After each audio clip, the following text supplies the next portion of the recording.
Hari ni aku ada ni kucing.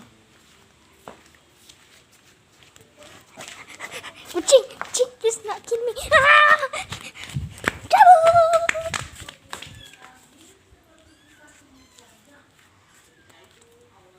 Nanti kita nak sebut nama apa ni? Kita akui.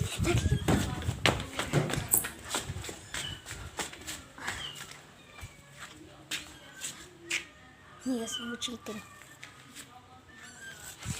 Ikut aku lagi lah. Okay. Nak main kucing. Nanti korang nak kasih nama kat komen. Kenapa dia suka ikut aku kan?